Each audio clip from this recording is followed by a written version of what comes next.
Astaghfirullahaladzim Alladzi la ilaha illa huwal hayyul qayyum wa atubu ilaih.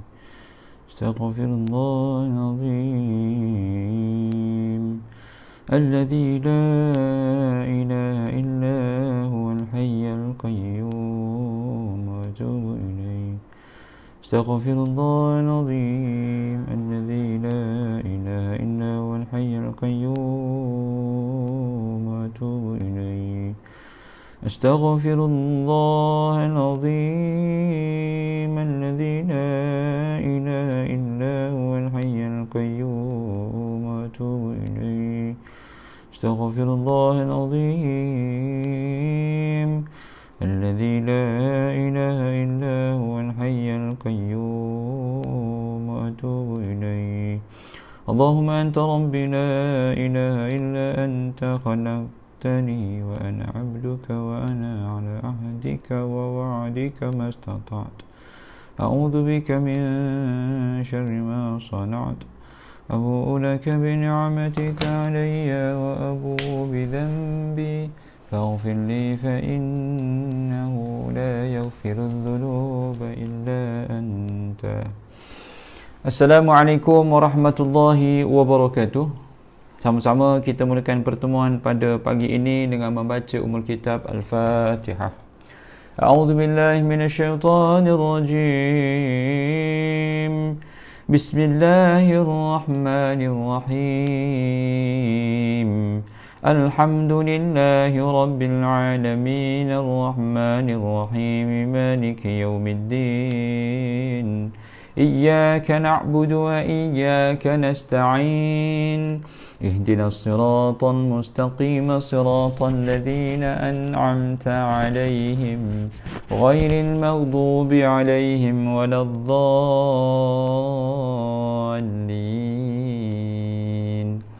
آمين.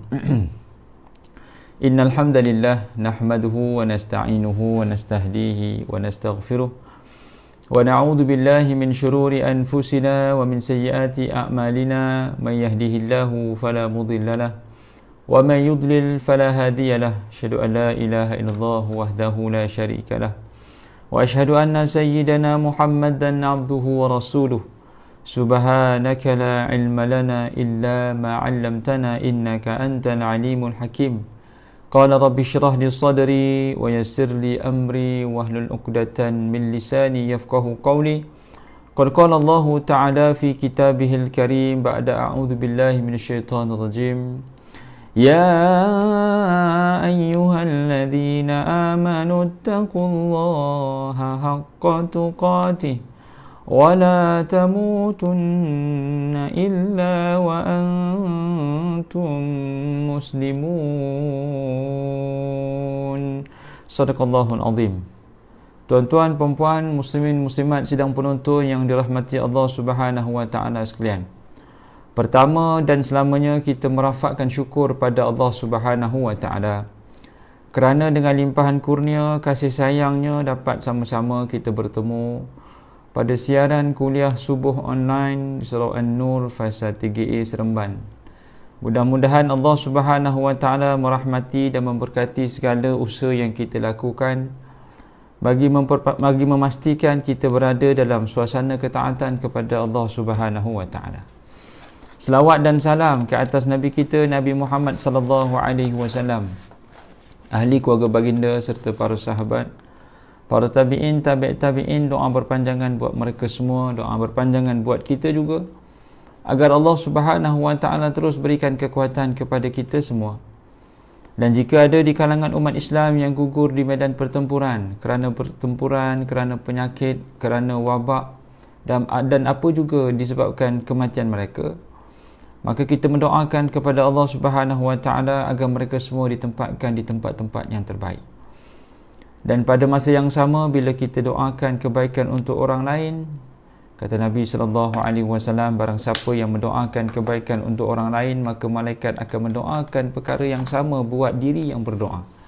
Pendek kata, lagi banyak kita doakan kebaikan, maka kebaikan juga yang akan datang kepada kita. Selamat datang kepada semua sahabat-sahabat kuliah subuh online kepada Facebook Surau An-Nur Fasa 3A Bandar Seremban Selatan.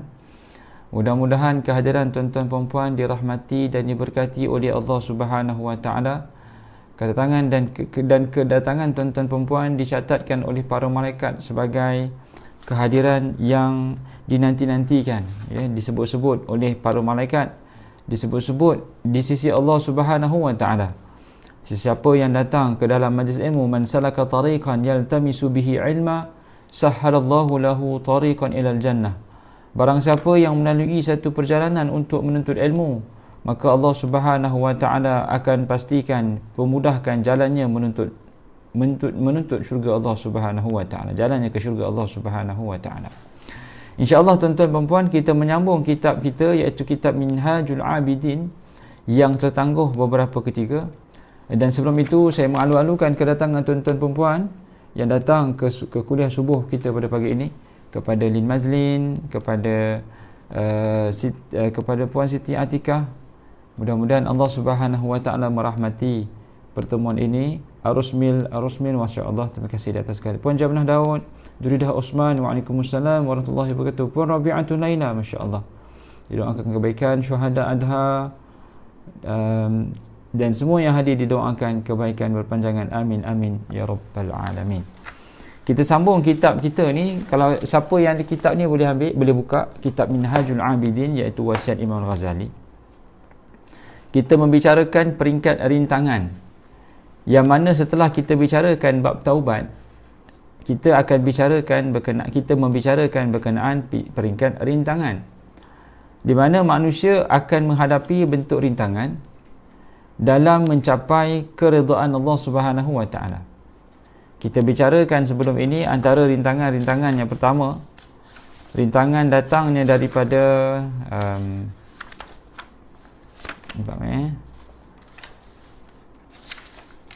rintangan yang pertama datang daripada mana tadi? Dunia dan isinya. Yang mana dunia ini yang tidak bermanfaat untuk akhirat. Dunia ada yang bermanfaat, dunia ada yang tidak bermanfaat. Jadi dunia perkara-perkara yang tidak bermanfaat, yang tidak memberi manfaat kepada akhirat secara khusus, maka perkara inilah yang akan menyebabkan tujuan kepada akhirat itu tertangguh. Satu. Yang kedua, kata Imam Ghazali, datang daripada makhluk-makhluk Tuhan yang lain. Sebahagian mereka menghalang ibadah dari yang empat itu adalah makhluk. Maka wajib bagi kita menjauhi menjauhi makhluk-makhluk yang menjauhkan kita daripada Allah Subhanahu Wa Taala. Kata Hatim Al-Hassam rahimahullah taala, aku pinta kepada manusia 5 perkara tetapi aku jarang dapatkannya. Yang pertama, aku minta zuhud dan taat tetapi mereka tidak mahu mengerjakannya. Yang kedua, kalau mereka tidak boleh taat dan zuhud, maka menolong aku untuk menuju kepada ketaatan dan kezuhudan, tetapi mereka juga tidak mahu membantuku. Yang ketiga, aku meminta kepada mereka relakan aku jadi taat dan zuhud, tetapi sebaliknya mereka membenciku. Yang keempat,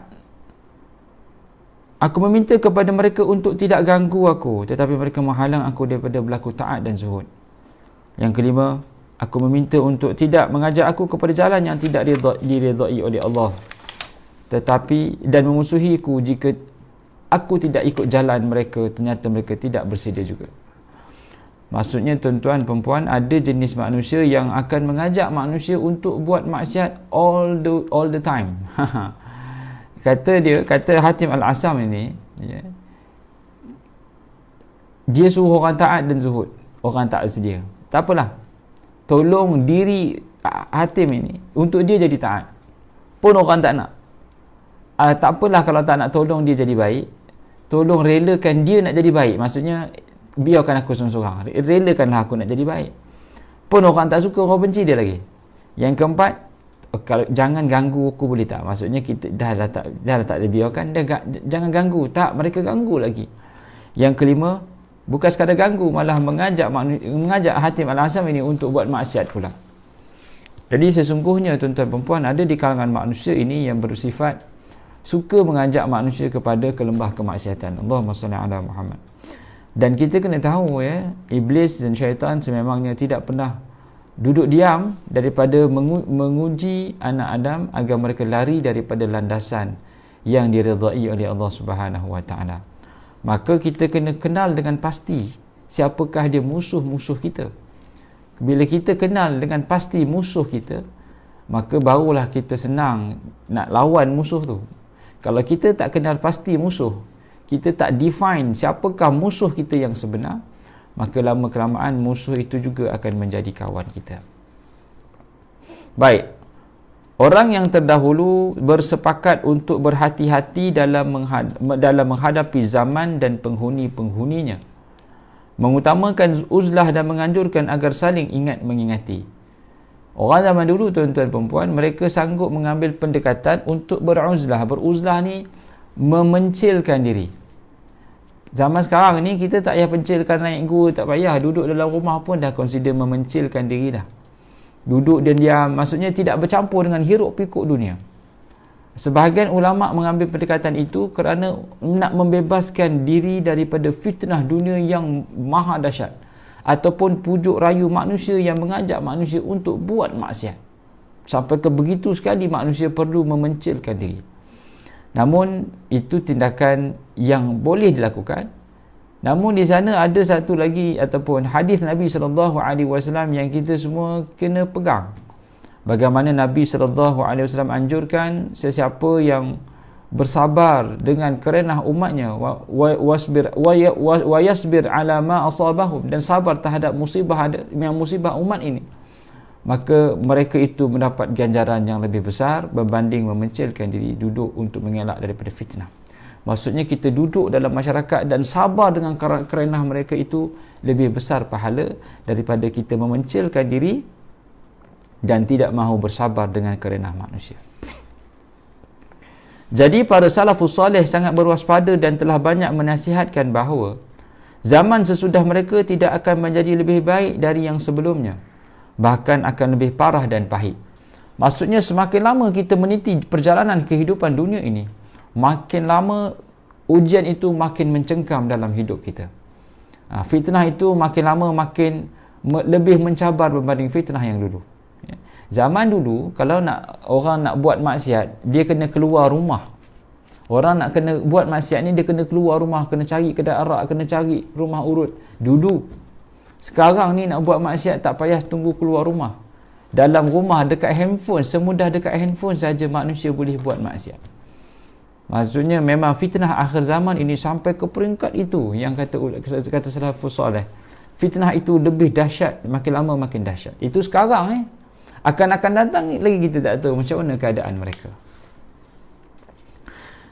Zaman itu sebagaimana yang disebutkan oleh Yusuf Al-Asbad, yang mana dia mendengar Sufyan Al-Sawri berkata, demi Allah yang tiada Tuhan selain dia, bahawa zaman sekarang ini sudah tiba masanya untuk beruzlah.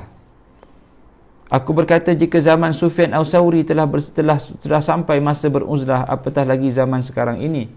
Tentulah sudah sampai ke taraf wajib fardu. Maksudnya sebagian ulama mengatakan kalau zaman dulu, zaman Sufyan Al-Sawri itu telah dianjurkan untuk beruzlah, untuk pisahkan diri daripada fitnah dunia. Zaman sekarang apatah lagi Zaman sekarang apatah lagi. Sufyan bin Sa'id pernah mengirimkan surat kepada Abbad Al-Khawwas yang berbunyi, amma ba'du, kini saudara telah berada pada zaman dita'awuzkan oleh para sahabat Nabi SAW. Maksudnya ta'awuz ni yang diminta lindung lah, agar tidak mengalaminya. Padahal mereka merupakan orang yang pandai mengalaminya. Padahal mereka merupakan orang yang pandai agama yang kita tidak memiliki ilmu seperti itu. Jadi bagaimana kita hendak menghadapi zaman ini dengan ilmu yang kurang? Kesabaran yang hendak menghadapi kesabaran yang nipis darakan yang sedikit dalam mengerjakan kebajikan, ditambah lagi dengan kekeruhan dan kerosakan akhlak manusia. Maksudnya nak menghadapi saat kehancuran manusia ini, dalam keadaan kita ni tak cukup ilmu, dalam keadaan sahabat-sahabat yang baik pun very limited option, ditambah pula dengan kekeruhan dan akhlak manusia yang merundum.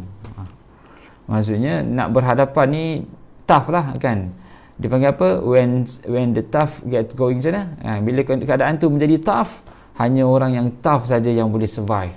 Bila keadaan semakin meruncing, fitnah akhir zaman semakin meningkat, hanya orang yang betul-betul pegang secara istiqamah terhadap hadis Nabi dan Quranul Karim, maka mereka inilah orang yang berjaya dunia dan berjaya akhirat. Allahu Akbar.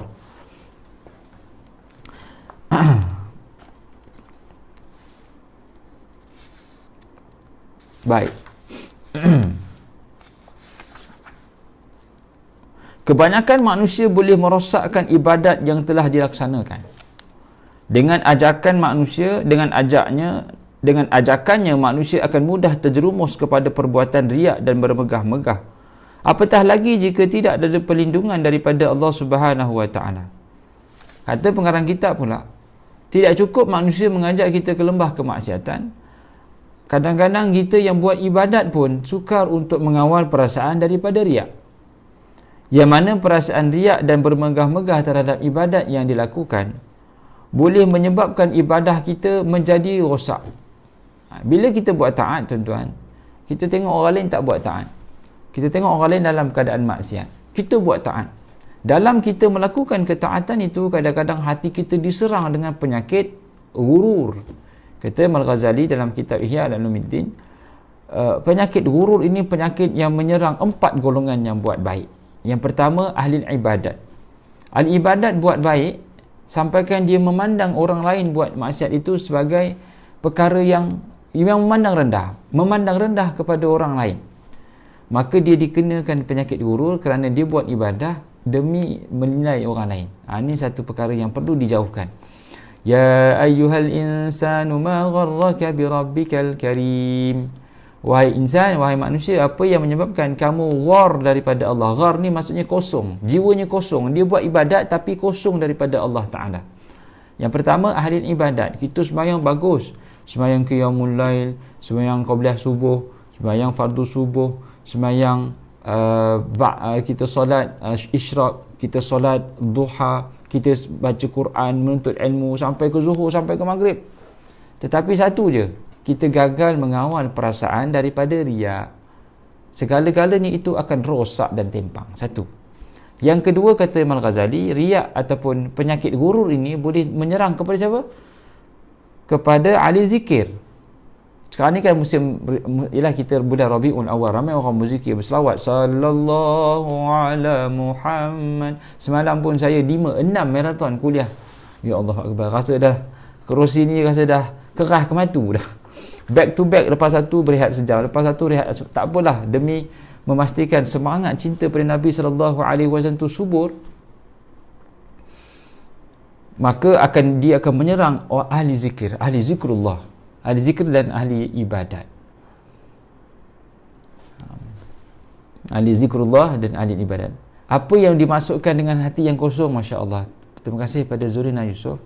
Hati yang kosong ni berarti kita buat ibadat bukan untuk mencari pandangan Allah. Kita buat ibadat untuk mencari pandangan manusia. Maka pandangan manusia inilah dipanggil pandangan yang riak tadi, pandangan riak. Kita buat sesuatu, ra'a ni berasal pada perkataan, riak ni perkataan ra'a. Ra'a adalah lihat. Ra'a riya'un. Kita buat sesuatu untuk orang lihat. Adapun orang yang mukhlishina lahuddin, yang buat ibadat ikhlas kepada Allah Ta'ala ini, adalah mereka yang membuat sesuatu ketaatan demi mendapat pandangan Allah Subhanahu Wa Taala. Waalaikumsalam pada Puan Susana Amiruddin, masya-Allah. Baik, jadi kata Imam Ghazali ada 4 golongan ini, dia buat ibadat tetapi kosong. Antaranya adalah ahli abid, orang yang kuat ibadat tetapi tidak diikhlaskan kepada Allah. Yang kedua, ahli zikir yang banyak berzikir tapi bukan untuk Allah, untuk pandangan manusia. Yang ketiga adalah ahli ilmu. Ahli ilmu, orang yang menuntut ilmu, orang yang berada di dalam suasana ketaatan pada Allah Ta'ala, dalam suasana majlis ilmu, juga perlu jaga keikhlasan hati. Kena pujuk hati, lillahi ta'ala, wahai hati, tenanglah engkau, sesungguhnya aku datang buat baik ini memang kerana Allah Ta'ala. Kita kena bercakap, bermonolog dengan diri sendiri. Wahai hati, aku buat baik ni, aku bukan mengharapkan manusia, aku harapkan pandangan Allah Ta'ala. Tenanglah engkau wahai hati. Kita nak dapat martabat hati mutmainnah yang Allah seru untuk masuk syurga. Ya ayyatuhan nafsul mutmainnah, irji'i ila rabbiki radiyatan mardiyah. Wahai hati yang tenang, pulanglah kepada Tuhanmu dan dapatlah masuk syurga. Kita nak begitu. Dan yang keempat, kata Imam Ghazali, orang yang terkena penyakit gurur ini adalah ahli sedekah. Ahli sedekah ni dia tak sibuk untuk pergi ditikar sejadah dan bertasbih, tak. Dia kira sedekah je, pergi jumpa orang miskin bagi duit dia banyak, jumpa orang miskin bagi duit, bagi, tiba-tiba terdetik di hatinya, akulah orang yang paling baik, akulah orang yang paling alim, akulah orang yang paling banyak sedekah. Orang yang duduk di masjid tu bukannya pandai, bukannya ada duit sangat. Bila dia tak ada duit, aku lagi baik. Nabi kata orang yang terbaik adalah banyak bagi manfaat pada manusia lain. Dia serang kot tu pula. Syaitan akan serang pada perasaan orang yang kuat sedekah ini dengan menyatakan dialah orang yang lebih baik daripada orang yang duduk di masjid. Ma gharraka bi rabbikal karim. Apa yang menyebabkan engkau kosong daripada Tuhanmu? Allah Subhanahu wa taala berfirman, wa qadimna ila ma amilu min amalin faj'alnahu haba'an manthura. Kami lemparkan semula amalan mereka, kami jadikan debu-debu yang berterbangan. Amalan kita ini ada satu situasi yang mana Allah lemparkan balik amalan itu menjadi debu yang berterbangan. Kerana ibadat tidak didasari dengan perasaan lillahi ta'ala. Allahu Akbar. Itu yang kita takut, ya. 3 golongan yang Nabi sebut. Mereka ni dah hampir-hampir ke dalam syurga dah. Mati syahid, meninggal kerana ilmu, ahli sedekah. 3 golongan ini, mereka ni consider sebagai orang yang meninggal kerana syahid. Meninggal syahid lah. Orang yang berjihad fi sabilillah, mati kerana jihad, mati kerana menuntut ilmu, mati kerana dalam banyak bersedekah, memudahkan urusan manusia. Ketiga-tiga ini dipanggil semua oleh Allah Ta'ala keluar daripada syurga. Dipanggil semula. Apa yang kamu mati kerana apa? Aku mati kerana jihad fi sabilillah. Maka Allah kata, betul ke ikhlas ke tidak? Ya Allah, aku ikhlas kerana engkau ya Allah. Maka Allah akan kata, bohong, kamu mati syahid untuk mendapat pandangan manusia. Hatta mati syahid pun, kalau dia buat kerana manusia, di sisi Allah Subhanahu wa taala adalah perkara yang sangat-sangat merugikan, ya. Sudah pastilah hati kita ni, tuan-tuan perempuan, kena banyak dipujuk untuk ingat pada Allah Lillahi ta'ala. Kena pujuklah. Oleh kerana itulah para salihin dan ahli zuhud takut diri mereka terkena sifat riak, sehingga mereka menghindarkan diri darinya dengan merapatkan diri sesama mereka seperti berziarah dan muzakarah. Maksudnya orang-orang ahli ikhlas ni, kan, dia ikhlas sesama mereka ni, dia ada grup dia sentiasa ingatkan diri dia. Sebab tu penting untuk pilih kawan, ya. Kawan ni, kata Nabi SAW, fanzur man yukhalil. Berhati-hati siapa yang kita buat kawan, kerana kawan ini yang mencorakkan diri kita. Kalau kawan tu suka ke majlis ilmu, kita pun akan ditarik untuk pergi ke kuliah agama. Macam pagi ni ramai orang tag. Terima kasih pada Puan Nurbi, Waalaikumsalam warahmatullahi wabarakatuh. Jauh daripada Wangsa Maju, Section 2, Masya Allah. Kepada Puan Zurina Yusuf, terima kasih hadir. Zalila Yusuf, Masya Allah, terima kasih. Kak Aisyah, terima kasih. Tanisha Baharum. Jadi kita perlukan the right circle. Macam mana bisnes, dalam dunia bisnes, kita perlukan the right circle untuk dapatkan the right mind setting, untuk dapatkan the right action. Sama juga dalam kita mengejar akhirat, kita kena ada the right circle, orang yang betul. Kita kena ada untuk mendapat right mind setting dan untuk menghasilkan tindakan yang right action. Kalau kita pilih untuk wrong people, dia akan menghasilkan wrong mind setting dan dia akan menghasilkan wrong action. Dah cakap orang Jawa sikit pula dah. Maksudnya kita perlukan circle orang yang baik di keliling kita untuk menghasilkan pemikiran yang baik, untuk menghasilkan tindakan yang baik. Maksudnya pilih orang yang baik ini adalah satu dipanggil ibadat. Bahkan kalau memiliki kawan yang baik-baik ini dipanggil satu anugerah. Kalau kita banyak kawan-kawan yang baik, itu satu anugerah daripada Allah Subhanahu Wa Taala. Terima kasih kepada Tuan Haji Mat Muda.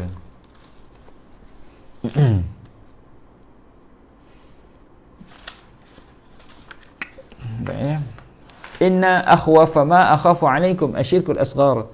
Qalu wa ma syirkul asghar ya Rasulullah? Qala riya. Sesungguhnya apa yang aku sangat khawatir akan diri kamu adalah syirik asghar, syirik kecil. Maka sahabat bertanya, apakah dia syirik kecil itu ya Rasulullah? Maka Nabi SAW pun berkata, riya. Riya itu adalah syirik kecil. Dalam hadis kursi diterangkan bahawa pada hari pembalasan nanti, di hari kiamat nanti, Allah Subhanahu Wa Taala akan berfirman kepada orang yang memiliki sifat riak, pergilah kamu kepada orang yang kamu riakkan, lihatlah adakah mereka mampu memberikan pahala untuk kamu. Rasulullah sallallahu alaihi wasallam bersabda, ista'idhu billah min jubbil hazan. Qila wa ma hiya ya Rasulullah? Qala wadin fi jahannam uidda lil fuqara'il mura'ain. Mintalah perlindungan kepada Allah Ta'ala agar kamu selamat daripada liang kesedihan, iaitu lubang yang disediakan dalam api neraka Jahannam bagi orang-orang yang riya, yang suka berbuat baik, yang alim, yang suka berbuat riya. Allahu Akbar. Betapa dahsyatnya dosa ataupun musibah bagi sifat riya ini, yang boleh melemparkan tak kira siapa, semua masuk neraka. Hatta orang alim juga tidak terlepas daripada hukuman kerana riak mereka. Orang alim kalau mereka riak, mereka terus dimasukkan ke dalam, kata Nabi SAW, jubbil hazan, kepada lembah kesedihan. Dia baik di atas muka bumi, tapi gagal mengawal perasaannya kerana riak, maka ditarikkan ke dalam api neraka. Wal'iyadzubillah. Mari sama-sama kita perbaiki diri kita, tuan-tuan dan puan, agar kita tidak terjebak ke kancah ataupun ke lembah orang-orang yang riak. Baik. Maka dengan sebab itu, harus ke atas diri kita untuk mengasingkan diri daripada orang-orang yang seperti itu.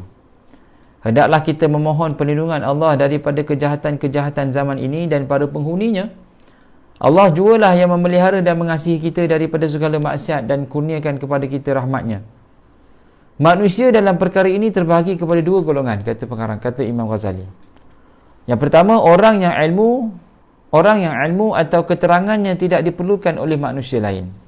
Maka tidak perlu kita bergaul dengan orang seperti ini kecuali dengan mengerjakan solat Jumaat berjamaah, melaksanakan solat akhir raya, menunaikan haji, mendalam majlis ilmu, ataupun dalam urusan pekerjaan yang memerlukan kita berhubung dengannya.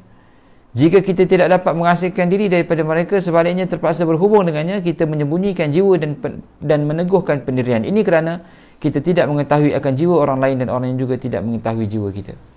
Maksudnya dalam bermuamalat dengan manusia ini, kita kena berhati-hati. Yang ada orang dalam keadaan dia suka mengajak orang buat maksiat, kita tak berada dalam situasi yang terlalu membenarkan. Maksudnya kena berhati-hati.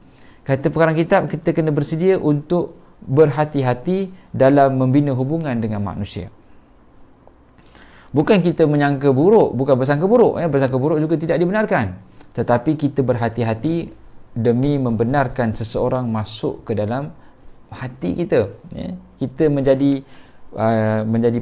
penjaga gawang dalam hati kita, penjaga gawang. Apa sahaja yang kita dengar, kita tapis. Apa sahaja yang kita dapat bisikan, kita tapis. Bukan kita main terima je.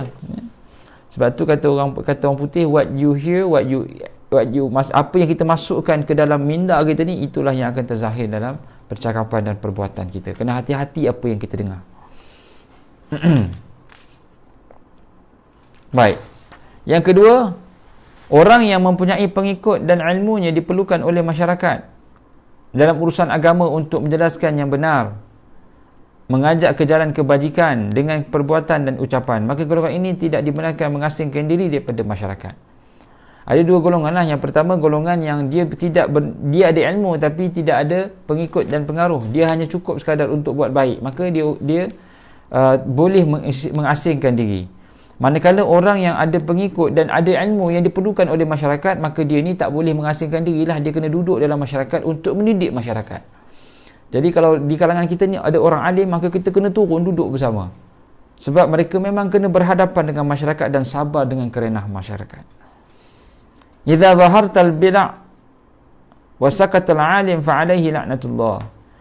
Ketika berlakunya banyak kesesatan telah pun kelihatan dan orang-orang yang baik mendiam diri, maka jatuhlah laknat Allah ke atas seluruh masyarakat. Bila berlaku maksiat, kita di kalangan ahli alim ini ataupun orang-orang ilmu ni mendiamkan diri, maka itu telah pun salah satu syarat kita mengundang daripada azab Allah Subhanahu wa taala turun. Dalam pergaulan bersama masyarakat terdapat dua perkara penting. Yang pertama, sabar atas segala penderitaan yang diperolehi daripada pergaulan dengan masyarakat, serta menganalisa dengan cara halus dan memohon pertolongan Allah. Kedua, bagi yang mempunyai pengikut, meskipun pada zahirnya nampak seolah-olah dia bergaul dengan masyarakat, namun hatinya hendaklah tetap menyendiri. Dalam kita bermasyarakat, pertama kena sabar dengan perangai masyarakat. Yang kedua, walaupun kita berada dalam masyarakat, tapi kita kena kawal hati. Yang sebut tadi, kita kena jadi penjaga gawang kepada hati kita. Kalau orang buat maksiat, kita kawal hati kita. Kita jangan involve pula. Tuan-tuan, memang betul dalam masyarakat ni kadang-kadang kita bercampur dengan non-Muslim, mereka minum arak, mereka ajak kita pergi ke tempat-tempat yang buat maksiat, pergi kelab malam sebagai contoh. Kalau di Kuala Lumpur ni tuan-tuan, lagilah dahsyat. Ya, dia ajak kita pergi tempat-tempat yang tak sepatutnya pergi, maka hati kita kena kuat. Ya, kita kena steadfast, kita kena stay firm di atas prinsip bahawasanya orang Islam tak boleh minum arak, orang Islam tak boleh ada perempuan bersama-sama dalam suasana, dalam tempat yang fitnah. Mereka tak tahu, tapi kadang-kadang sebab kita nak meraih mereka, kita ikut je mereka. Allahu Akbar. Nak kawal hati, nak kawal diri di saat fitnah itu, subhanallah, mujahadahnya sangat berat. Betul Puan Serina, betul. Sangat-sangat betul Ustaz. Nak kawal hati itu perlukan kekuatan. Jadi nak kawal hati ni lah, kalau bukan sekadar orang awam saja, para alim ulama, para ustaz-ustaz juga perlu kawal perasaan mereka dalam berhadapan dengan tipu daya masyarakat ataupun tipu daya kehidupan duniawi. Masya-Allah. Jadi tuan-tuan dan puan, saya kira kita pun dah masuk waktu isyraq. Maka marilah sama-sama kita berhenti di sini dan jadikan ia sebahagian apa yang disampaikan tadi ini, rintangan-rintangan daripada dunia, daripada makhluk, rintangan diri sendiri, rintangan daripada makhluk, dan rintangan yang ketiga, rintangan daripada syaitan, dapat sama-sama kita hadapi dengan adanya kumpulan-kumpulan kecil seumpama ini. Ada kuliah subuh, ada kuliah duha, ada kuliah zuhur, ada kuliah maghrib. Peringatan demi peringatan kita perlukan untuk mengikat hati kita, memagari hati kita daripada terpedaya dengan tipu daya makhluk yang mengajak manusia untuk melakukan kejahatan. Mewakili barisan AJK Surau An-Nur Fasa 3 Seremban Selatan, mengalu-alukan kedatangan tuan-tuan dan puan dan teruslah menyumbang kepada tabung khairat masjid. Mudah-mudahan kita mendapat kebaikan di atas pertemuan, kita mendapat kebaikan di atas sumbangan, dan Allah Subhanahu wa taala mencatatkan ia sebagai daripada asbab untuk kita berjaya dunia dan berjaya akhirat. Aqulu madza tasma'un. Aqulu qawli hadza wa astaghfirullahal azim li wa lakum. Terima kasih di atas kehadiran semua. Puan Najah Siti Atikah, Puan Nur Hayati, Lin Mazlin. Dan jangan lupa betul teruskan menyokong Surau An-Nur yang merupakan tempat yang mana para asatizah berhimpun untuk menyampaikan kuliah-kuliah agama secara online. Mudah-mudahan kita menjadi orang yang dicatatkan oleh para malaikat sebagai orang yang menghidupkan majlis-majlis ilmu. Kita tak pandai nak berceramah, kita mungkin kurang ilmunya, tapi kita menjadi mata rantai untuk majlis ilmu terus subur di atas muka bumi ini, insya-Allah. Aqulu madza tasma'un, aqulu qawli hadza wa astaghfirullahal azim li wa lakum. Wassalamualaikum warahmatullahi wabarakatuh. Tangguh pertemuan dengan tasbih kafarah dan suratul asr. Subhanakallahumma wa bihamdika asyhadu an la ilaha illa anta astaghfiruka wa atubu ilaik. Bismillahirrahmanirrahim. Wal asri innal insana lafi khusr illa alladhina amanu wa amilus salihati wa tawassaw bil haqqi wa tawassaw bis sabr. Wassalamu alaikum warahmatullahi wabarakatuh.